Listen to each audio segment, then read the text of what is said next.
Parece que é o fim, já não há o que fazer. O que eu quero é desistir, não tenho mais pra onde correr. Mas no meu coração existe uma força, uma fé que me liga a você. Tu estás bem aqui, tão perto de mim, pra enxugar meu choro. Vem meu socorro, meu Senhor, não posso mais suportar sem você. Vem acalmar a minha dor, me ajudar a passar por aqui.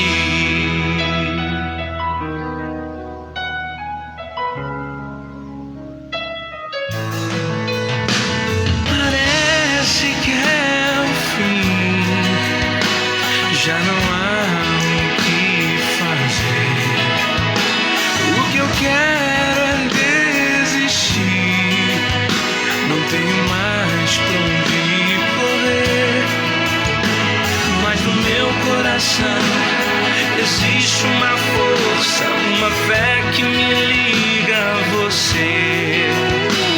Tu estás bem aqui, tão perto de mim, pra enxugar meu choro.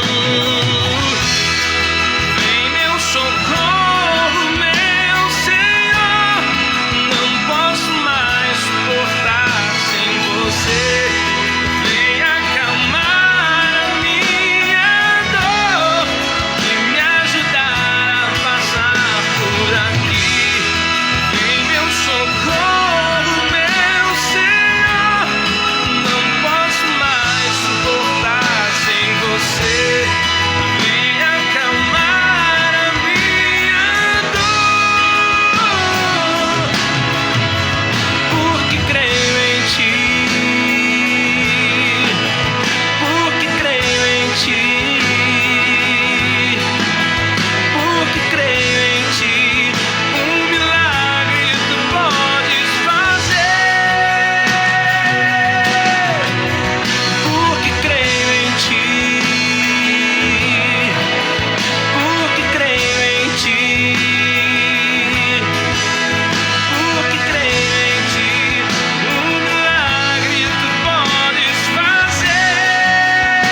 E som. Boa noite, igreja. Que a graça e a paz do Senhor Jesus repousem em nossos corações, amém? Deus abençoe a você que também cultua ao Senhor nessa noite através da live. Vamos orar a Deus, pedir a sua bênção, a sua graça sobre a nossa vida, presença do Senhor em nosso coração. Grande Deus, eterno Pai, bendito é o teu nome, Senhor, por mais um dia de vida, de saúde, de realizações, de livramentos. Sabemos que a mão do Senhor esteve conosco nesse dia e está sobre nós em todo o tempo, Senhor. Te agradeço, Deus, pela tua bondade e misericórdia, Pai. E apresento a Ti neste momento, este culto que será realizado, Senhor, para a honra e glória do Teu nome, onde iremos aprender mais do Senhor, onde iremos nos alimentar da Tua palavra, Deus, onde iremos também adorar o Teu santo nome. Pai, nesta hora colocamos o nosso coração diante de Ti, pedimos a Ti que cuide dele, ó Deus, pois a Tua palavra diz que do coração procedem as saídas da vida. Venha guardá-lo, ó Deus, de todo mal, venha protegê-lo de tudo aquilo, ó Deus, que é ruim, que é pecaminoso, tudo aquilo que pode danificar, que pode atrapalhar, comprometer a nossa vida espiritual, nossa vida com o Senhor. Ó Deus, em nome de Jesus, colocamos a nossa vida diante do Teu altar. Perdoe, Senhor, os nossos pecados do pensamento, do olhar, do falar. Perdoe as nossas atitudes, ó Deus. Pai, em nome de Jesus Cristo, colocamos diante do Senhor, ó Pai, a vida da Tua igreja nesta cidade. Que a Tua igreja seja realmente uma grande luz que brilha, Deus querido, trazendo direção ao caminhar de todos. Que a Tua igreja venha, Deus, ser como um farol que direciona aqueles que estão navegando, Pai. Oh, Senhor, em nome de Jesus, nessa noite, eu intercedo também por todos aqueles que estão neste momento, ó Pai, impossibilitados de chegar em suas casas por causa do incêndio, Senhor amado, cansados. Ó Deus, mas o Senhor é aquele que nos fortalece. Peço a Ti que visita agora cada um deles, ó Pai. Dê a eles, ó Deus, esperanças do Senhor.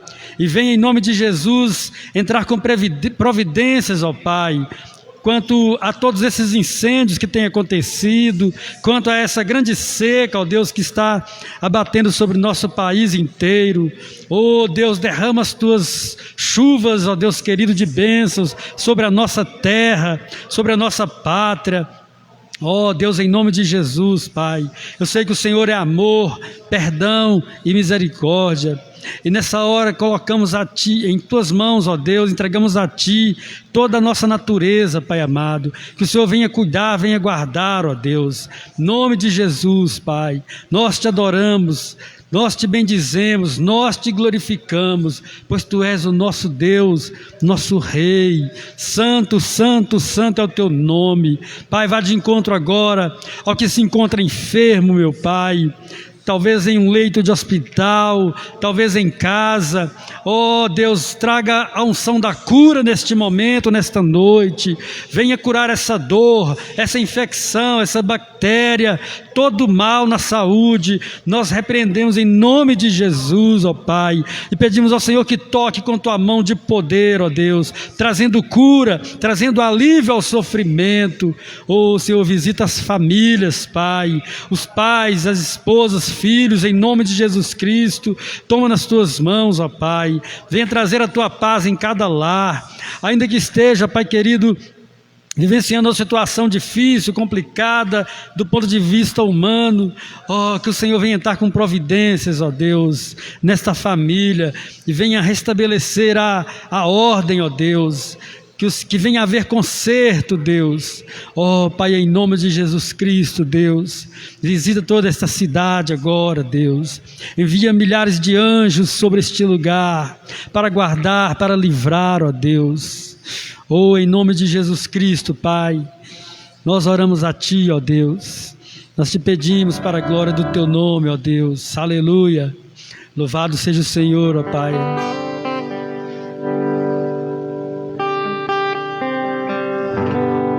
Vamos adorar ao nosso Deus essa noite. Vamos começar pedindo a Ele que entre em nosso coração, que mude nosso coração, que nos converta realmente, que sejamos realmente filhos de Deus, com o DNA de Deus, sem a maldade, sem a inveja, sem a mentira, sem o orgulho, sem a falta de perdão. Que venhamos ser santos como o Senhor é santo. Se tu olhares, Senhor, para dentro de mim, nada encontrará de bom, mas um desejo eu tenho de ser transformado. Preciso tanto do teu perdão. Dá-me um novo coração. Dá-me um coração igual ao teu, meu mestre. Dá-me um coração igual ao teu, coração disposto a obedecer, cumprir todo o teu querer. Dá-me um coração igual ao teu. Aleluia, peça a Ele. Se tu olhares, Senhor, para dentro de mim, nada encontrarás de bom, mas um desejo eu tenho de ser transformado. Preciso tanto do teu perdão. Dá-me um novo coração. Dá-me um coração igual ao teu, meu mestre. Dá-me um coração igual ao teu, coração disposto a obedecer, cumprir todo o teu querer. Dá-me um coração igual ao teu.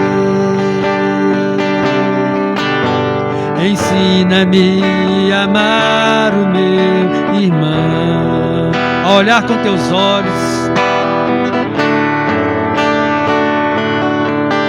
perdoar com teu perdão. Enche-me com teu Espírito, endireita os meus caminhos. Ó Deus, dá-me um novo coração.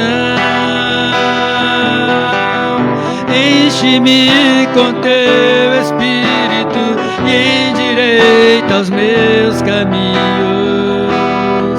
Ó Deus, dá-me um novo coração. Dá-me um coração igual ao teu, meu mestre. Dá-me um coração igual ao teu, coração disposto a obedecer, cumprir todo o teu querer. Dá-me um coração igual ao teu. Dá-me um coração igual ao teu. Dá-me um coração igual ao teu. Oh Senhor, que o nosso coração a cada dia se encha mais e mais de Ti, Senhor. Que nós venhamos nos esvaziar do velho homem, ó Deus, e que a Tua natureza entre em nosso coração e domine sobre nós. Oh, e faça de nós realmente filhos de Deus, pessoas nascidas de Deus. Oh, aleluia, Senhor. Louvado seja o Teu nome, Pai. Nós Te adoramos, Senhor.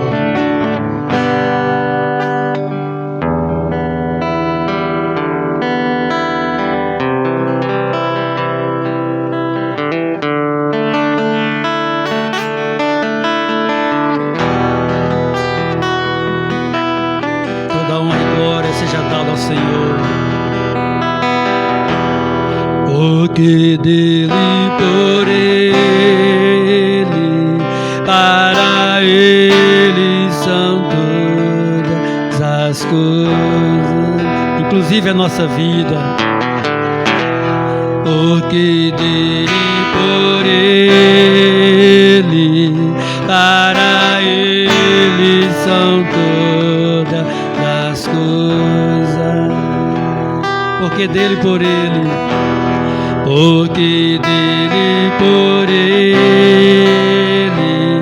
para ele são todas as coisas.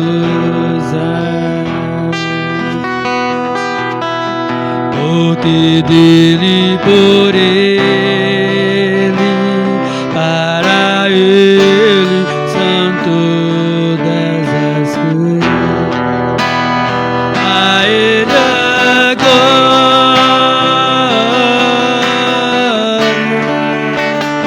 a ele a glória,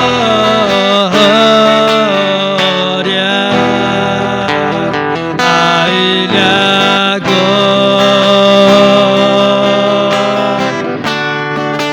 pra sempre. Amém.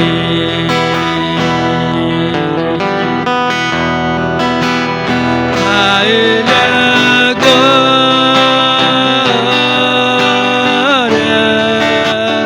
a ele a glória,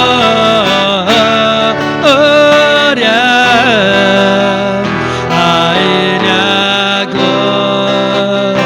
A ti toda a glória, Senhor, pra sempre. Amém.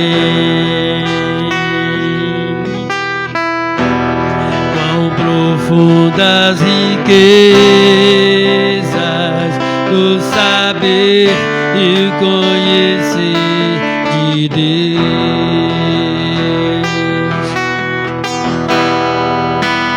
Quão insondáveis seus juízos e teus caminhos. Quão profundas riquezas do saber e o conhecer de Deus.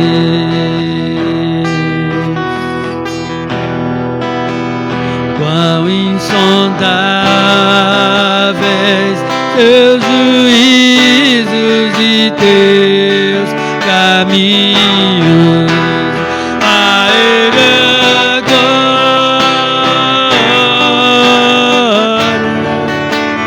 a ele a glória,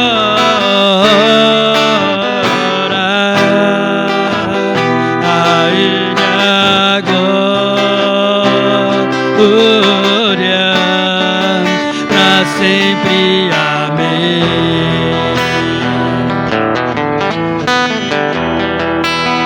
A ele a glória,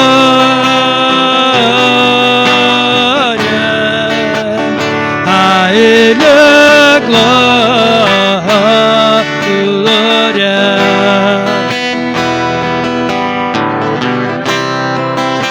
para todos sempre. Amém.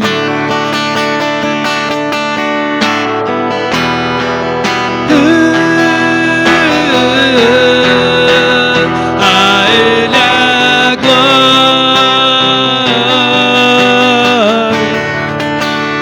a ele a glória,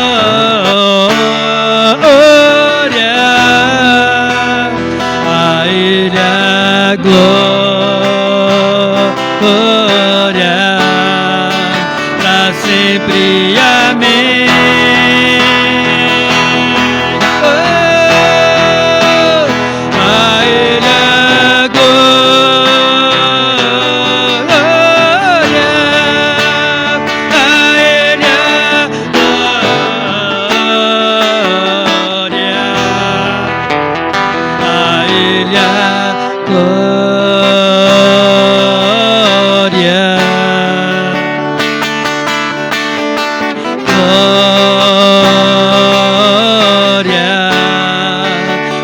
Sempre. Amém.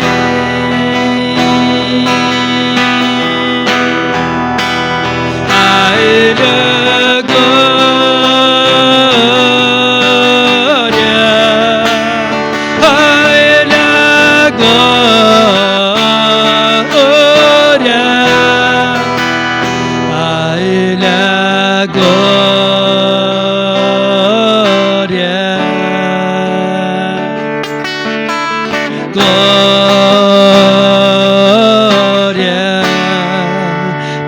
sempre. Amém.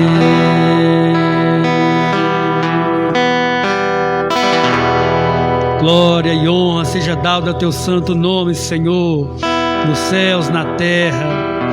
Oh, Senhor.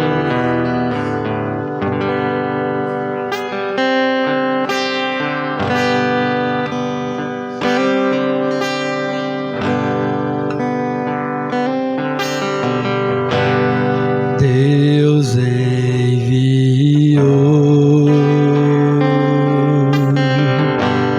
seu Filho amado para sofrer em meu lugar. Na cruz sofreu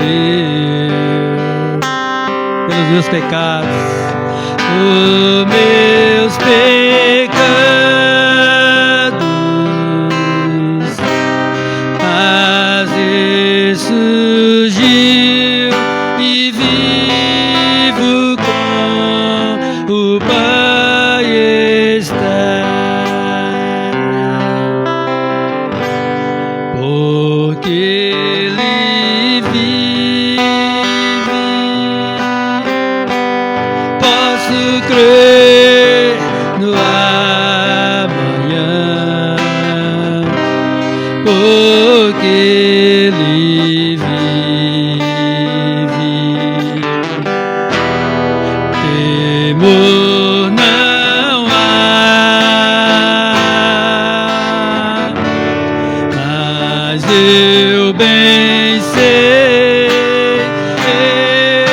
eu sei que a minha vida está nas mãos do meu Jesus, que vive está. Deus enviou. Deus enviou, Deus enviou seu Filho amado para sofrer em meu e no seu lugar.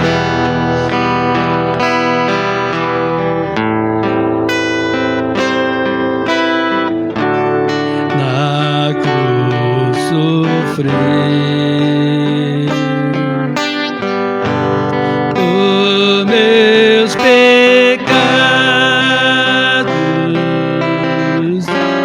mas ressurgiu e vivo com o Pai está. Porque Ele vive, mas porque Ele posso crer no amanhã, porque Ele vive. Não precisa ter temor, temor não há, mas eu bem sei, eu sei que a minha vida está onde, igreja? Aleluia! Nas mãos de Jesus, que vive está. Amém. E quando enfim chegar a hora, chegar a hora em que a morte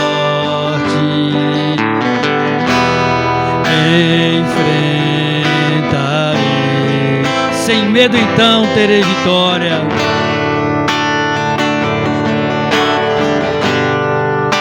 Sem medo então vitória, verei na glória o meu Jesus que vivo está. Aleluia.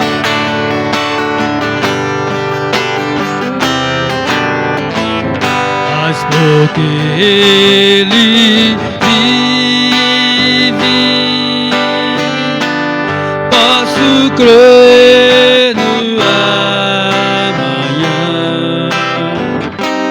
porque Ele vive.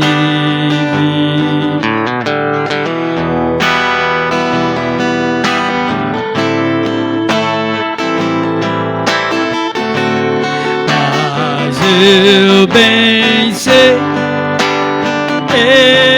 eu sei que a minha vida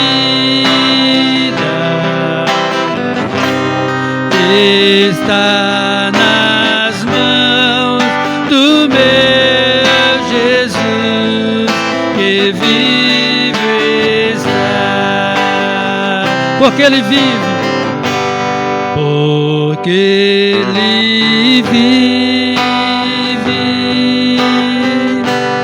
posso crer no amanhã, porque Ele vive. Temor não há, temor não há, mas eu bem sei, eu sei que a minha vida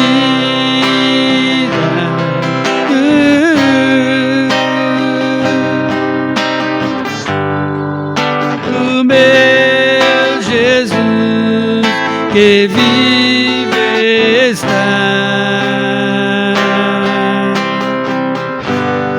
Glória a Deus.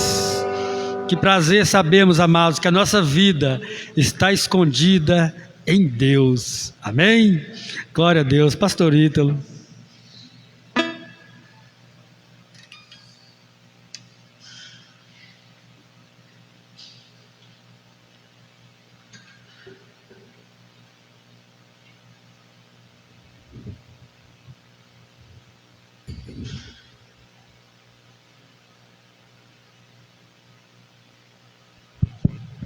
Som.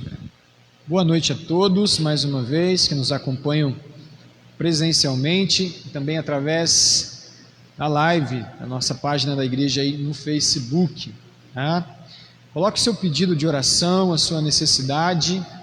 Daqui a pouquinho nós estaremos orando, intercedendo, clamando a esse Deus poderoso, maravilhoso que nós acabamos de exaltar. Ele também é poderoso para responder às nossas orações, amém? Ele é poderoso para realizar curas, milagres, maravilhas. Ele é tão bondoso que nos permite sentir a sua presença. Como é bom sentir a presença de Deus, né? O mundo busca por experiências aí fora, por alegrias, pelo êxtase, por algo da carne, mas os filhos de Deus, eles adoram ao Senhor em espírito e em verdade. E nós sentimos a presença do Espírito Santo de Deus em nossas vidas. Amém? Quero te convidar a abrir a palavra do Senhor no livro de 2 Crônicas, no capítulo 7.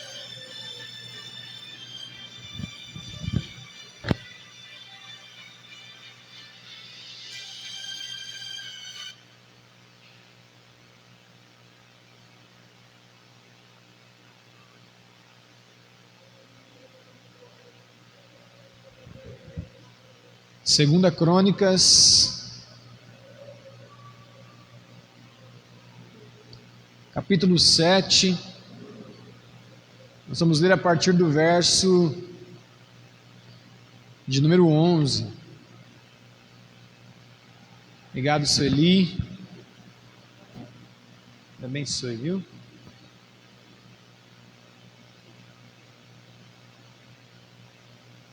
Diz assim a palavra: Salomão terminou o templo do Senhor e o palácio real. Concluiu tudo o que havia planejado fazer na construção do templo e do palácio. Então, certa noite, o Senhor lhe apareceu e disse: ouvi a sua oração. Escolhi este templo como lugar para se fazer sacrifícios. Se por vezes eu fechar o céu para que não chova, ou ordenar que gafanhotos devorem suas colheitas, ou enviar pragas entre o meu povo, então, se o meu povo, que se chama pelo meu nome, humilhar-se e orar, buscar minha presença e afastar-se de seus maus caminhos, eu os ouvirei dos céus, perdoarei os seus pecados e restaurarei a sua terra. Olharei e ouvirei atentamente cada oração feita neste lugar, pois escolhi e consagrei este templo, onde o meu nome será honrado para sempre. Olharei continuamente para ele, com todo o meu coração. Quanto a você, se me seguir fielmente, como fez seu pai Davi, obedecendo a todos os meus mandamentos, decretos e estatutos, estabelecerei o trono de sua dinastia, pois fiz esta aliança com seu pai Davi. Um de seus descendentes sempre governará Israel. Mas se você ou seus descendentes me abandonarem e desobedecerem a meus decretos e mandamentos, seguindo e adorando outros deuses, arrancarei o povo desta terra que lhe dei. Rejeitarei este templo que consagrei em honra ao meu nome, e farei dele objeto de zombaria e desprezo entre as nações. E embora este templo seja agora imponente, todos que passarem perto dele ficarão chocados, perguntarão: por que o Senhor fez coisas tão terríveis com esta terra e com este templo? E a resposta será: porque os israelitas abandonaram o Senhor, o Deus de seus antepassados, que os tirou da terra do Egito, e em lugar dele adorarão outros deuses e se prostraram diante deles. Por isso ele trouxe sobre eles todas essas calamidades. Amém? Vamos orar mais uma vez. Pai, obrigado, Senhor, por esse tempo precioso. Obrigado, Deus. Como é bom adorar ao Senhor, ó Pai. Como é bom colocar o nosso coração no Senhor, a nossa mente, o nosso espírito, a nossa alma, e também oferecer o nosso corpo a Ti, Jesus. Obrigado por essa oportunidade tão preciosa, Senhor. Nós queremos nessa noite pedir ao Senhor também que fale conosco, através da Tua palavra, que possa nos alimentar nessa noite. É o que Te pedimos e agradecemos. Em nome de Jesus. Amém.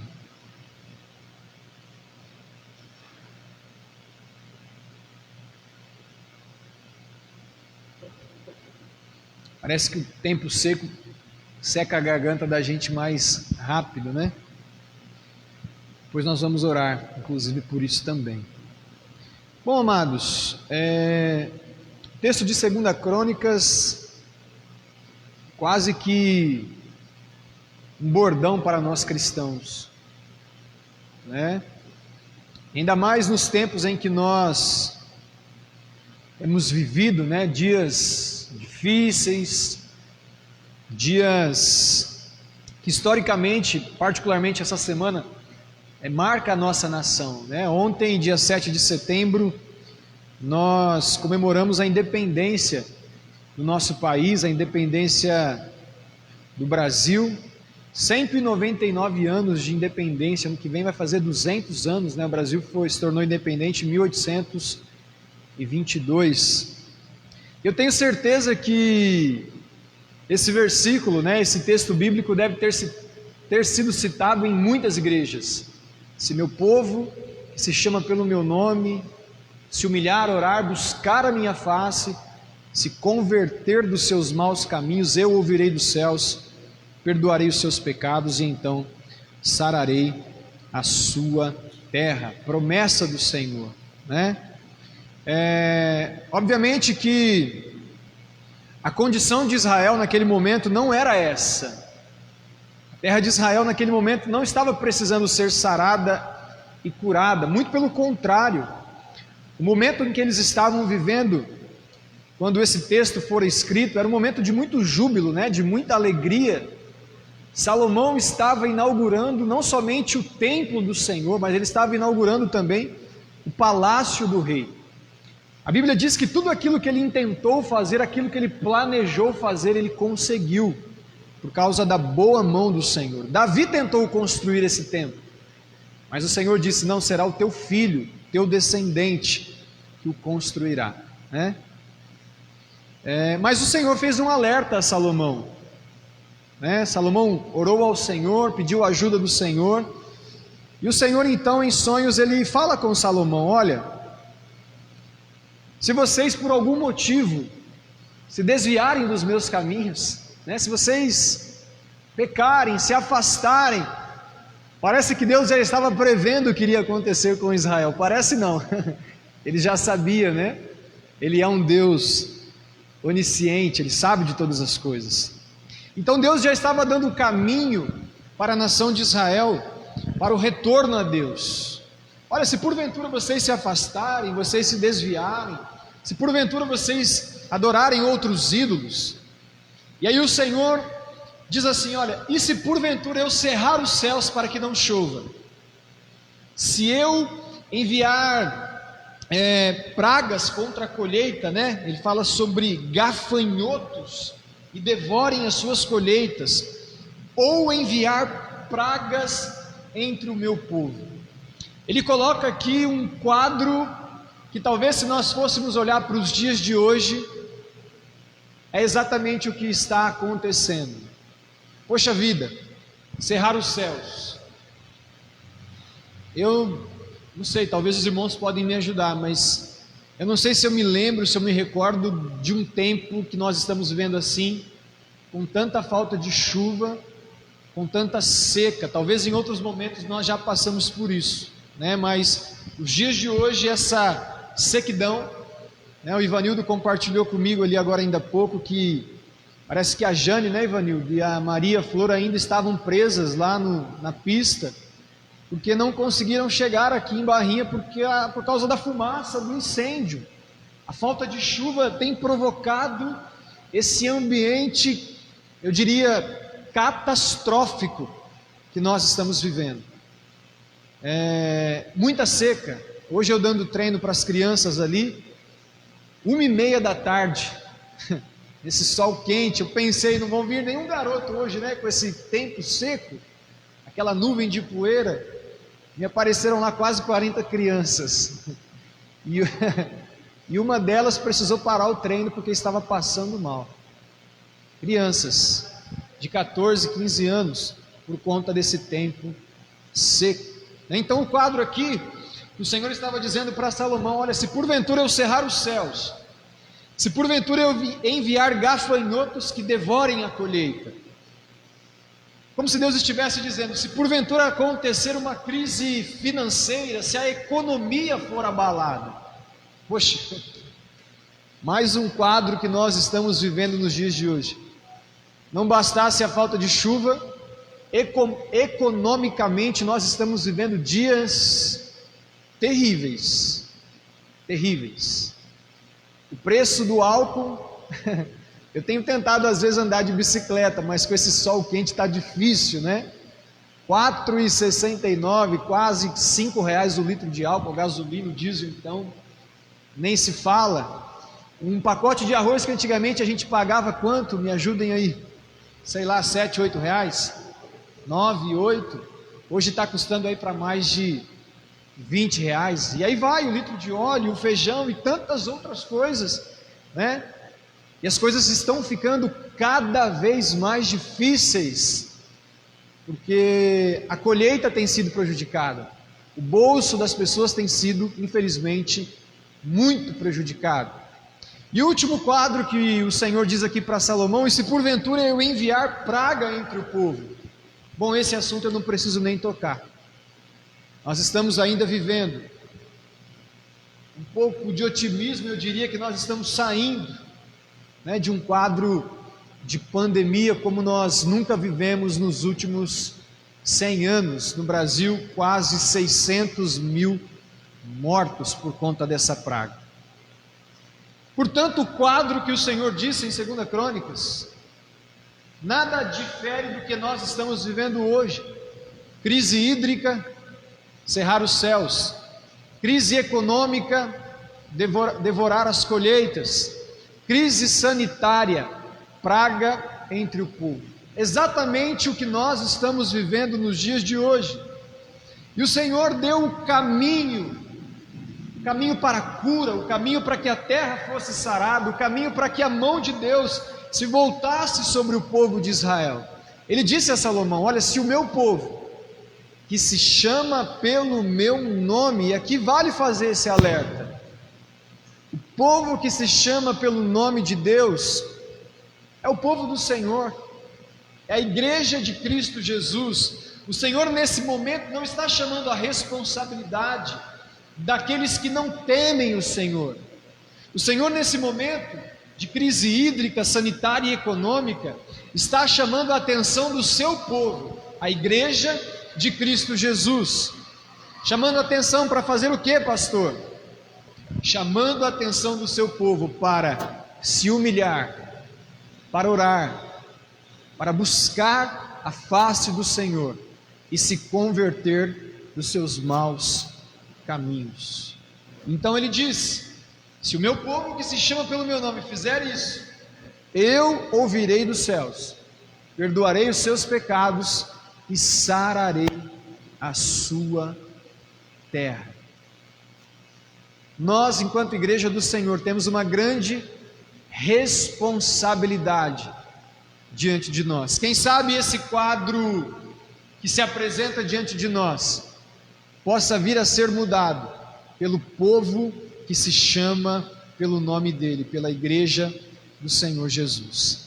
Bom, pensando, meditando um pouco nesse texto, eu queria pensar com vocês e observar na palavra de Deus algumas situações em que na Bíblia também alguns quadros difíceis, alguns quadros complicados, como aquele que o Senhor estava retratando, crise hídrica, sanitária e crise econômica, alguns quadros difíceis que porventura a Bíblia possa nos mostrar, nos exemplificar. E o povo também se propôs a buscar, e o povo se propôs a se arrepender, e o povo se propôs a se humilhar, e também obtiveram resposta do Senhor.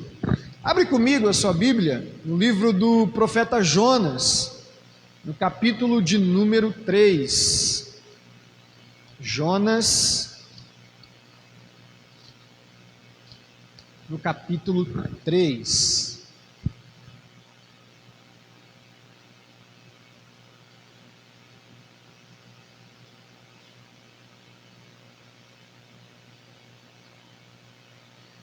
A história do profeta Fujão, vocês bem conhecem. O Senhor envia Jonas até a cidade de Nínive, Mas todos nós conhecemos a história.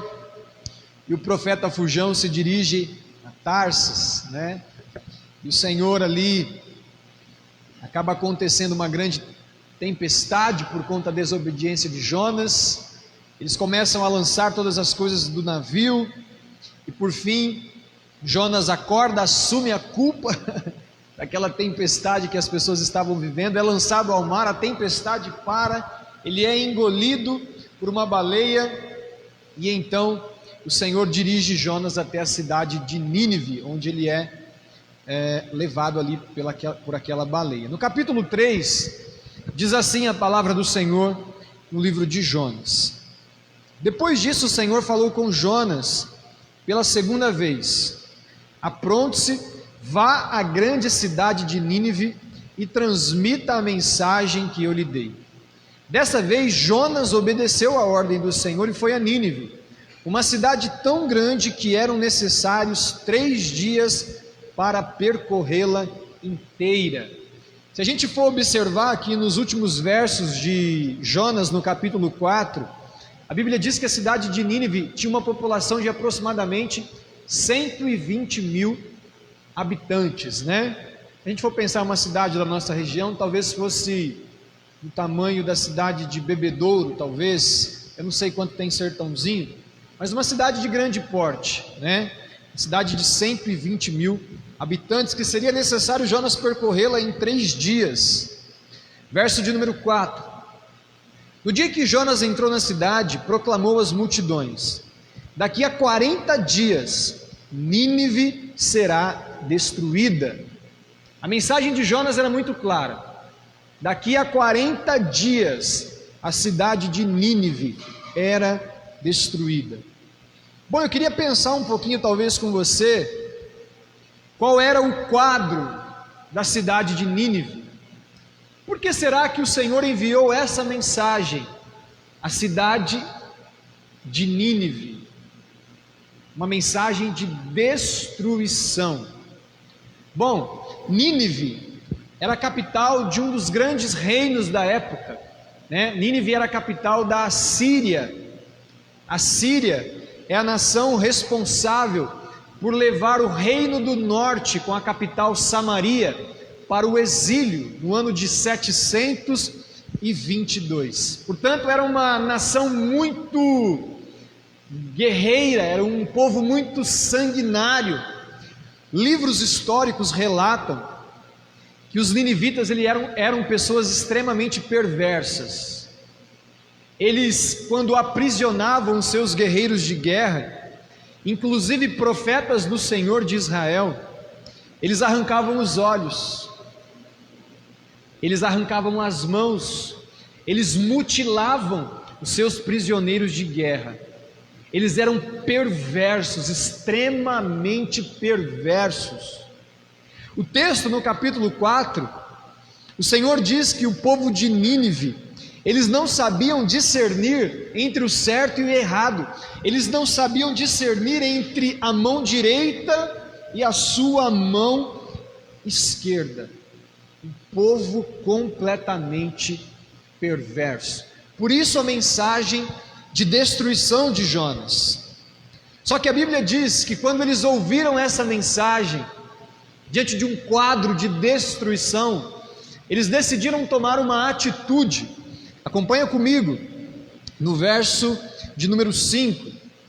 Os habitantes de Nínive creram em Deus, e desde o mais importante até o mais humilde, declararam um jejum e se vestiram de pano de saco. Talvez até o juiz do Supremo, lá em cima, até o mais humilde embaixo, todos eles creram em Deus e decidiram se humilhar, e decidiram vestir panos de saco. No verso de número 6 diz que o rei também se humilhou. Quando o rei de Nínive ouviu o que Jonas dizia, desceu do trono, tirou as vestes reais, vestiu-se de pano de saco e sentou-se sobre um monte de cinzas. Imagine um rei fazendo isso, ao ouvir uma mensagem de destruição, vendo os mais importantes e os mais humildes se renderem ao Senhor. Ele desceu do trono, tirou as vestes reais, vestiu-se de pano de saco, e ao invés de sentar no seu trono, sentou sobre as cinzas. E então o rei e seus nobres enviaram este decreto a toda a cidade: ninguém, nem mesmo os animais de seu gado e de seus rebanhos, poderá comer ou beber coisa alguma. Tanto as pessoas como os animais devem se cobrir de pano de saco, e todos devem orar fervorosamente ao Senhor. Devem deixar os seus maus caminhos e toda a sua violência. Quem sabe Deus voltará atrás, conterá a sua ira ardente e não nos destruirá. Amados, houve um avivamento na cidade de Nínive. Os mais importantes, os mais humildes, o rei, o povo, os animais, Até os animais jejuaram naquele dia. Todos deixaram de comer, todos se humilharam, todos vestiram pano de saco, todos oraram fervorosamente e todos deixaram os seus maus caminhos e toda a sua violência. Eu pergunto para vocês, como é que o coração de Deus não vai se mover com uma cidade assim?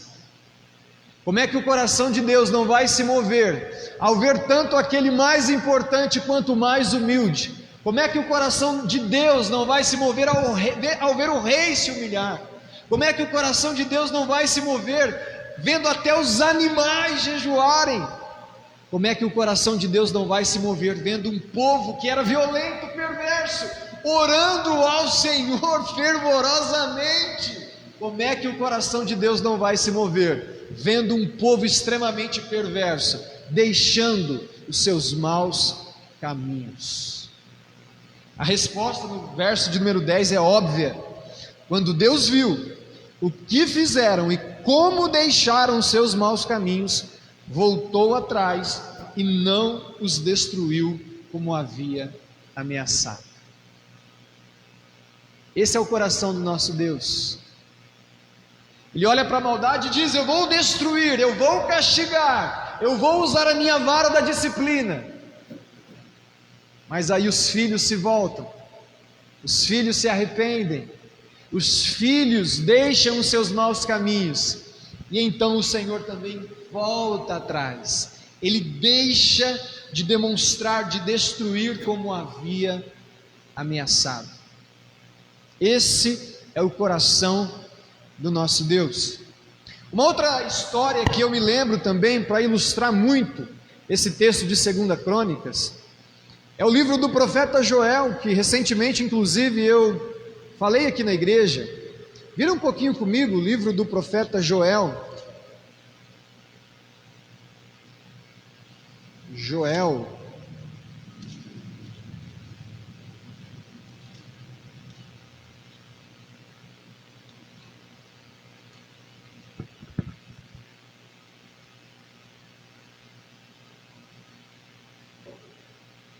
Joel é o livro que fala sobre as pragas dos gafanhotos, né? Você estava em Jonas, você vai voltar alguns livros para trás, né? Esse livro dos profetas menores, eles realmente são um pouco difíceis, né? Obrigado, Celinho.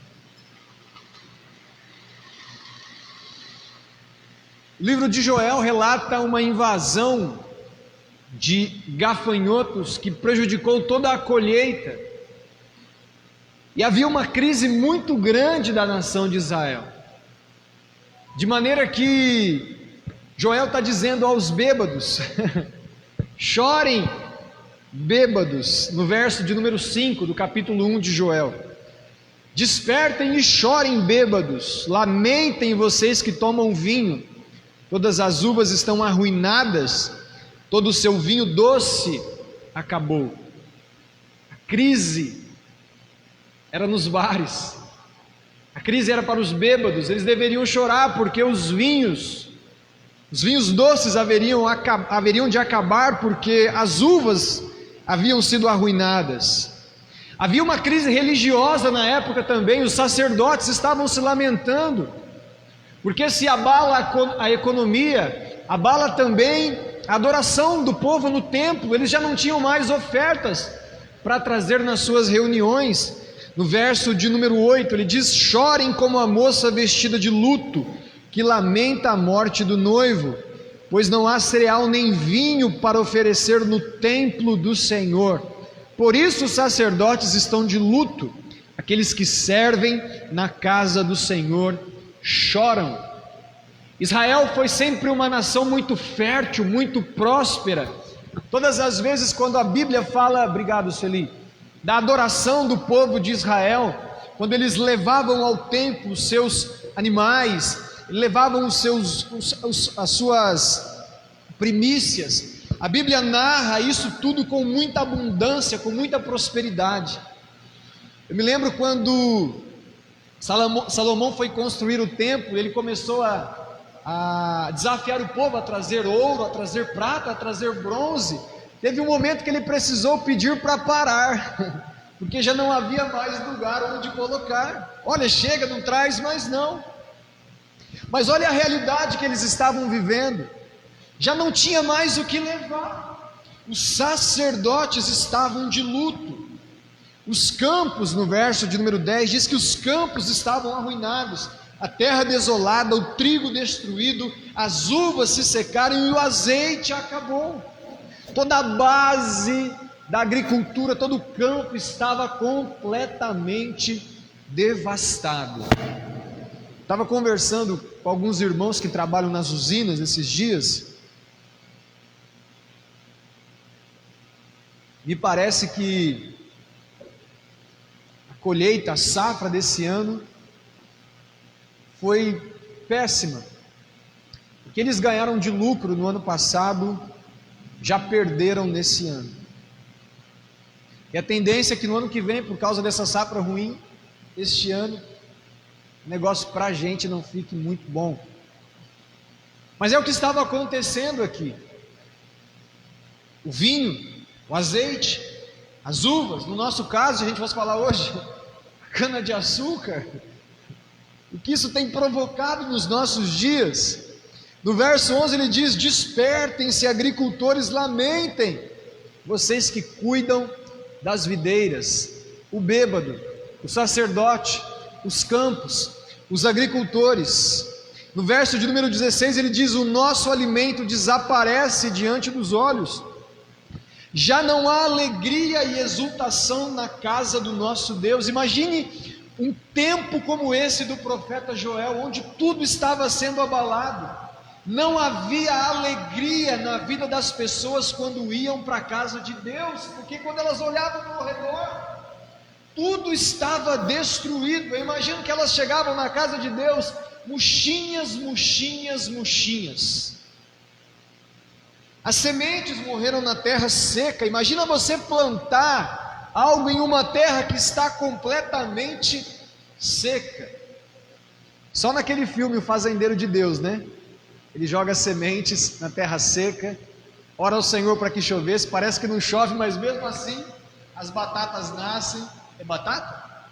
Né? E é uma grande colheita de batatas. Os celeiros estão vazios, os armazéns abandonados, as manadas de gado vagam confusas, pois não encontram pasto, os rebanhos de ovelhas sofrem.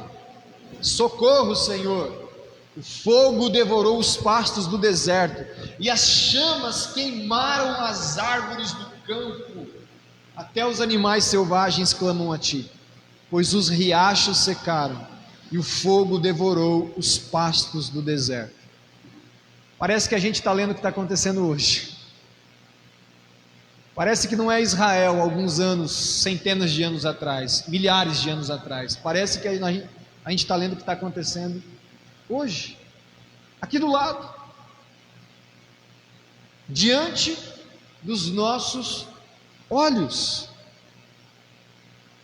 Mas o caminho que o Senhor trouxe à nação de Israel através do profeta Joel foi o mesmo que Deus havia dado para Salomão, foi o mesmo que Jonas tinha dado para Nínive, era o mesmo que o Senhor tinha dado para Israel através de Joel.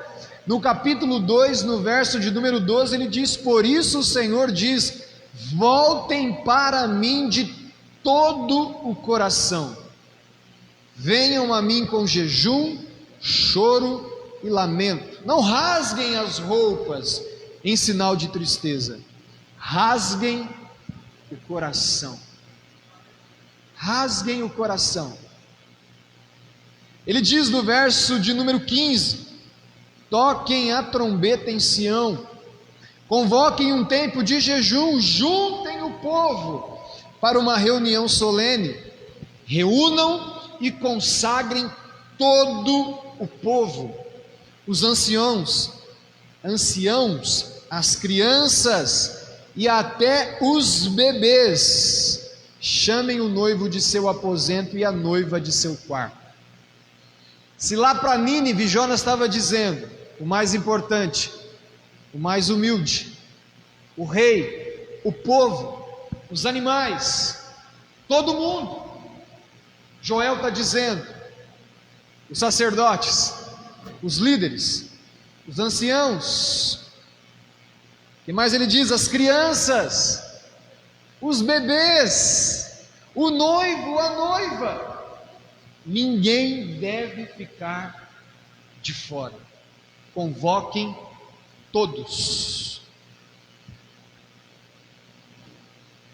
Pensando nessa expressão, todos, parece que o caminho para que haja realmente uma grande mudança precisa vir de uma força conjunta. Parece que para que Deus mude a sorte, para que Deus mude a história, para que Deus mude um panorama que é caótico, não precisa que um ou dois, precisa que todos se voltem para o Senhor. Foi assim com Nínive, todos. Foi assim com Israel, todos. O Senhor nesses dias está convocando todos. Eu estava refletindo um pouco sobre isso, pensando sobre como é importante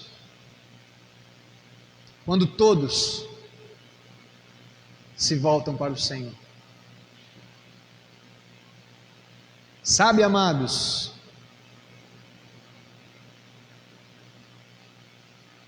não que Deus não nos ouça a oração de 1, 2 ou meia dúzia, não é isso, Deus ouve. Deus ouviu a oração de Moisés, poxa vida, e fez tantos milagres no meio de milhões de pessoas. Mas nós precisamos entender que há uma força extraordinária quando todos se voltam para o Senhor. E eu queria começar pensando sobre esse todos a partir de um. O texto que eu li de Joel, Joel estava dizendo para o povo: voltem-se para o Senhor de todo o seu coração.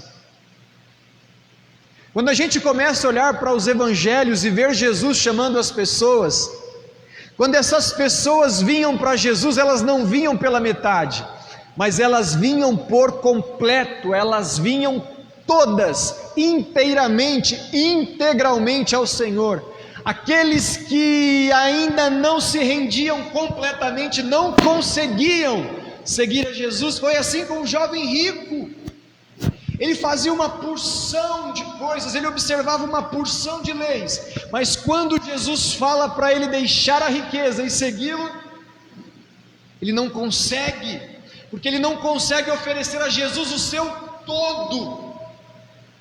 Mas os discípulos conseguiam oferecer. Pedro, André, Tiago e João, que eram pescadores, que foram os primeiros 4 discípulos a serem chamados, quando estavam com seus pais ali na praia, talvez limpando as redes, vindo de uma pescaria, e o Senhor Jesus os chama para seguir. A Bíblia diz que eles largam tudo, imediatamente passam a seguir a Jesus. Jesus, quando está se dirigindo e montando num barco para atravessar de um outro lado, chega um religioso da época e diz para Jesus: Senhor, eu te seguirei por onde quer que fores. E Jesus responde para ele: as raposas têm os seus covis, as aves dos céus têm os seus ninhos, mas o Filho do Homem não tem aonde reclinar a cabeça. É como se ele estivesse dizendo para aquele religioso: você talvez seja ótimo para me obedecer em algumas regras, alguns rituais, mas quando o negócio apertar, o religioso não dá conta de seguir a Jesus, porque para seguir a Jesus tem que ser muito mais do que uma religião, precisa ser um relacionamento profundo. Jesus dizia às multidões: se alguém quiser vir após mim, negue-se a si mesmo. É como se ele estivesse dizendo: precisa vir a mim inteiramente. Dê a mim o seu todo.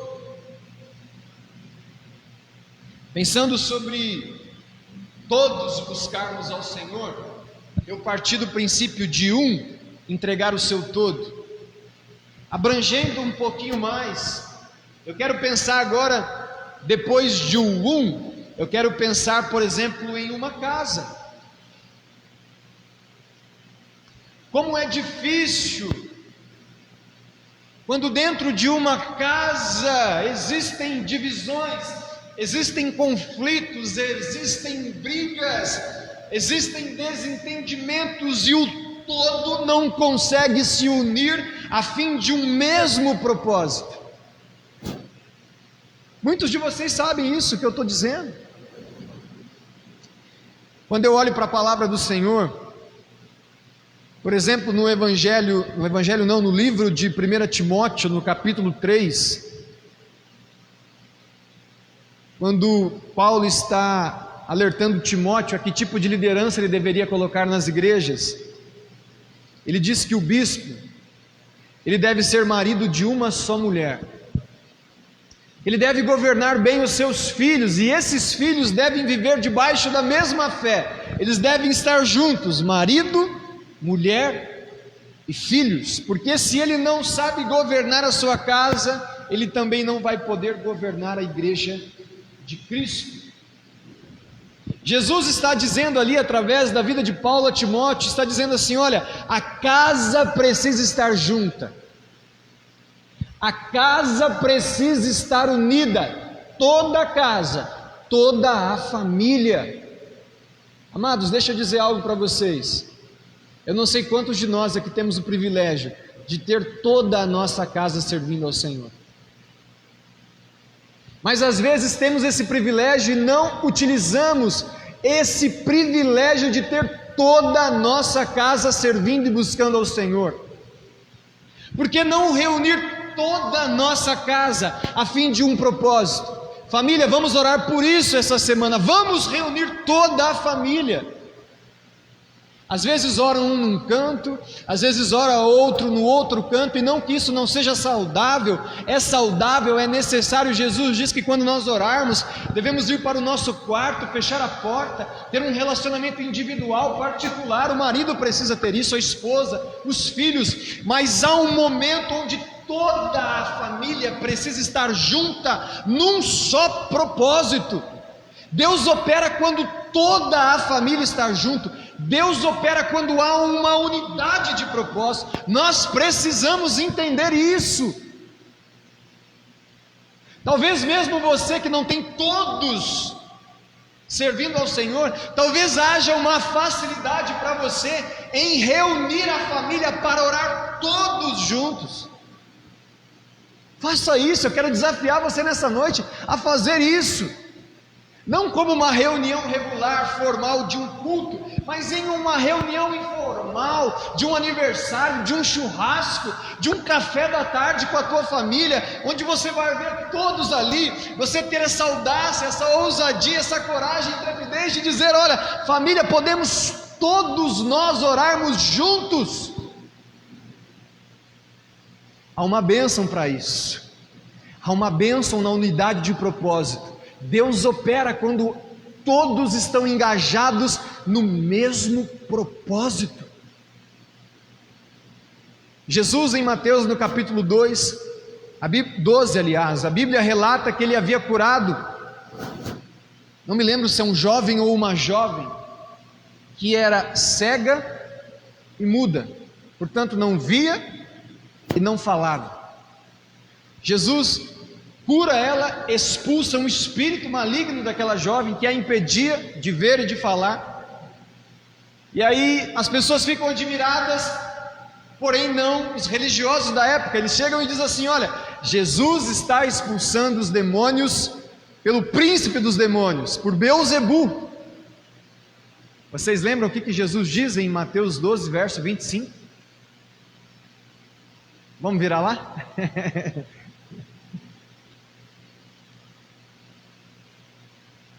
Mateus 12, verso número 25.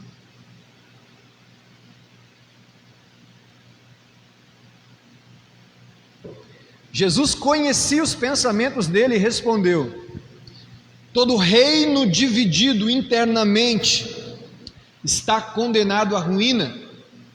Uma cidade ou família dividida contra si mesmo se desintegrará. Se Satanás expulsa Satanás, está dividido e luta contra si mesmo, seu reino não sobreviverá. Jesus ele faz aqui como é que eu posso dizer? Primeiro ele fala sobre reino, depois ele fala sobre cidade, depois ele fala sobre família. Ele coloca 3 níveis, e ele diz: olha, se estiver dividido, reino, cidade e família, ele não subsistirá.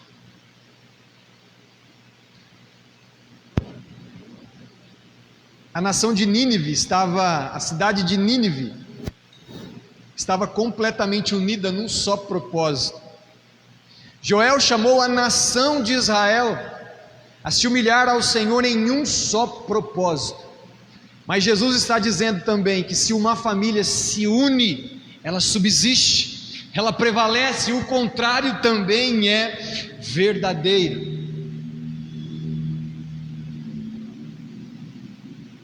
Para finalizarmos sobre o todo, falamos sobre o todo de um. Falei agora sobre o todo da casa, e o último é o todo da igreja. Texto de 1 Coríntios no capítulo 3, eu não vou ler, vocês conhecem. A igreja de Coríntios vivia panelas, né? Tinha a panela de Paulo, tinha a panela de Apolo e tinha a panela de Cristo.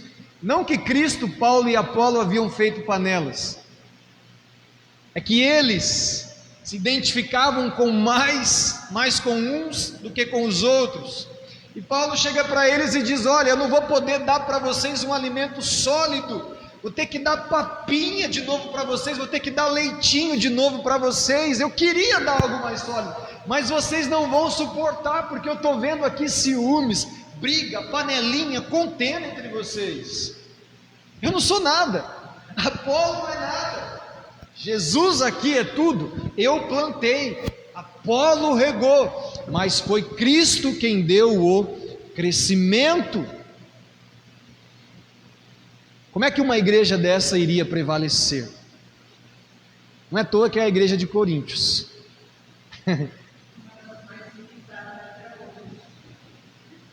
A igreja talvez mais abastada, espiritualmente falando, cheia de dons espirituais. Gente, eu queria ter participado de um culto da igreja de Corinto.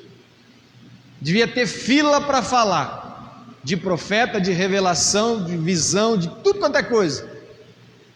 Mas se fizesse um churrasco na casa de um irmão, na igreja de Corinto, devia ser uma fofocaiada. Na verdade, deveriam ter 3 churrascos, né? O churrasco do Paulo, o churrasco do Apolo e o churrasco da turma de Jesus. É povo difícil. Não é à toa que a recomendação de 1 Coríntios capítulo 11 da ceia do Senhor acontece também na carta aos Coríntios. Eles não esperavam ninguém chegar, parecia morto de fome. Gente, que povo complicado. Não comia em casa e enchia a barriga na ceia. Tomava tudo o vinho, devia estar bêbado na ceia. Mas amados, quando eu olho para a igreja primitiva, a igreja apostólica, a igreja de Atos dos Apóstolos, tudo o que a gente encontra é uma união de propósito. Em Atos, no capítulo 2, no verso 1, quando no dia de Pentecostes o Espírito Santo de Deus desce sobre a igreja, Atos no capítulo 2, no verso 1 diz: no dia de Pentecostes, todos estavam reunidos num só lugar. Todos. Não tinha uma galera que estava no Zap Zap, outra no Facebook, outra no Instagram, outra não sei na onde. Todos estavam reunidos num só lugar. Em Atos 2, 42 ao 47 diz que todos se dedicavam de coração ao ensino dos apóstolos, à comunhão, ao partir do pão e à oração. Havia em todos um profundo temor, e os apóstolos realizavam muitos sinais e maravilhas. Os que criam se reuniam num só lugar e compartilhavam tudo o que possuíam. No verso 46, adoravam juntos no templo diariamente. Só fala tudo, só fala todos, só se fala sobre unidade de propósito. É o meu? E quando há unidade, há um terreno fértil para que os milagres de Deus aconteçam. Ivanildo sempre traz essa reflexão aqui, e eu gosto muito quando ele traz. Ele pregou recentemente, né, Ivanildo, sobre o capítulo 3 do coxo que foi curado à porta do templo Formosa. Eu lembro da reflexão que o Ivanildo trouxe, foi: por que que essas coisas não acontecem nos dias de hoje? Por que será? Talvez porque não haja unidade de propósito na vida da igreja. Todos estavam juntos, todos se reuniam, havia temor no coração de todos, era uma alma e o pensamento de todos. E aí a Bíblia diz que os sinais aconteciam. Em Atos 4:32 diz que todos os que creram estavam unidos em coração e mente, compartilhavam tudo o que tinham. Em Atos 5:12 diz que os apóstolos realizavam muitos sinais e maravilhas entre o povo. Todos se reuniam regularmente no templo. É até cansativo ler, porque só fala isso. Todos.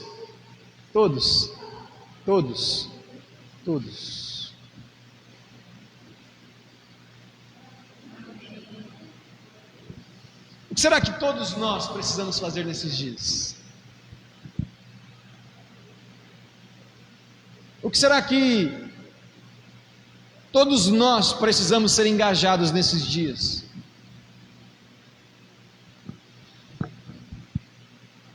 O que será que todos nós que estamos aqui hoje precisamos de Deus? Às vezes quando a gente vai orar, né? Vamos orar. Normalmente uma pessoa ora, outros que estão sentados também oram, mas outros ainda ouvem, outros ainda nem ouvem.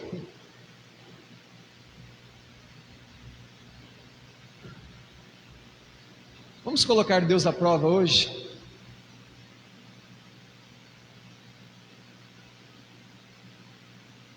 Vamos experimentar Deus hoje. Vamos clamar todos a Deus hoje. Eu não estou dizendo de todos os membros da Igreja Batista, estou dizendo de nós que estamos aqui. Estou dizendo de você que está acompanhando conosco hoje nas redes sociais, no Facebook. O que nós que estamos aqui hoje podemos colocar diante do Senhor para que todos nós possamos buscar a Deus hoje? Feche os seus olhos, nós vamos orar. E depois que eu terminar de orar, eu quero que uma sugestão saia daqui do presencial, de algo que nós iremos orar todos nós hoje, por algo específico hoje. Oremos. Deus, nós queremos, no nome de Jesus, agradecer por Tua palavra, que é viva, que é eficaz, que é penetrante, mais do que a espada aguda de 2 gumes. Obrigado por falar, ó Deus, ao nosso coração, que através da Tua palavra, que o Teu Espírito possa trazer o despertamento espiritual necessário às nossas vidas, o renovo diário, sobre as nossas vidas, ó amado Espírito Santo. Temos uma direção do Senhor nessa noite. Queremos, em uma só voz, como um todo, clamar ao Senhor nessa noite por algo específico. Amado Espírito Santo, traga ao nosso coração nessa noite o que o Senhor deseja nos responder para a honra e glória do Teu nome, Senhor. Obrigado, Senhor, nós Te louvamos e nós Te agradecemos, em nome de Jesus, amém. Quero ouvir alguma sugestão do que nós podemos orar todos juntos nessa noite, inclusive você, Isis. O texto de Joel falou até as crianças. Alguém gostaria de sugerir algo para nós orarmos todos nós juntos agora, aqui, nessa noite? É assim?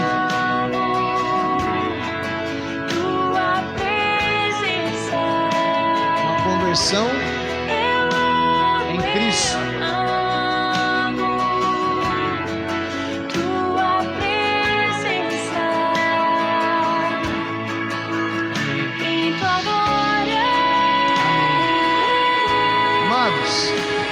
Eu gostaria de convidar vocês, todos nós, não vai ser só eu que vou orar, não.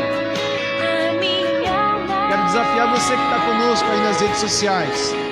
Eu creio que isso só vai funcionar se todos, nós falamos muito sobre todos hoje. Se você que está nos ouvindo aí, também participar conosco dessa oração. Todos nós que estamos aqui, inclusive a Isis. Então nós vamos orar por esses dois motivos. Nós vamos orar por conversão genuína na tua casa, na tua família. E nós vamos orar pela chuva de Deus para regar a nossa terra. Você pode ficar em pé, você pode ficar de joelho, você pode ficar sentado, mas você não pode deixar de orar nesse momento. É uma oração onde todos nós falaremos com Deus. Amém?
Sobre os lares, sobre as famílias. Espírito Santo de Deus, o Senhor, nessa noite, convença o pecado da justiça. Que haja nessa noite, Senhor, nascimentos espirituais para a honra e glória do Teu nome, ó Pai. Em nome de Jesus, nós te suplicamos, ó Deus. Em Tua glória.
vamos encerrar o nosso culto, tá?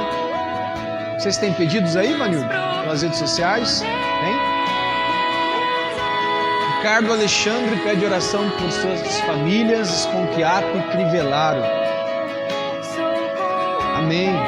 Vamos orar especialmente pelo Ricardo, tá? E a vida dele. Amados, vamos começar a viver isso. Pessoalmente, vamos começar a adorar ao Senhor de todo o nosso coração.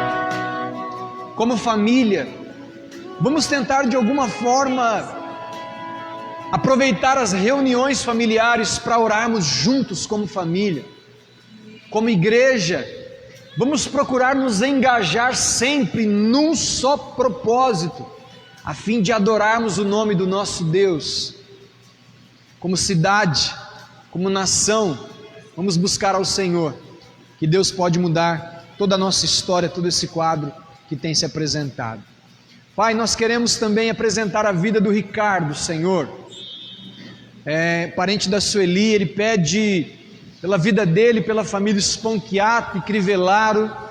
Queremos suplicar ao Senhor a tua boa mão sobre a vida do Ricardo, sobre essas famílias que ele citou.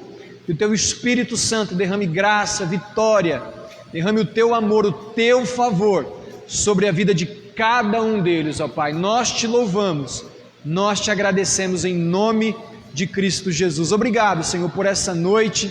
Leve o teu povo em paz, em segurança e nos conceda um restante de semana abençoado na tua presença, em o nome de Jesus. Amém. Amém? Deus abençoe a sua vida, em nome de Jesus.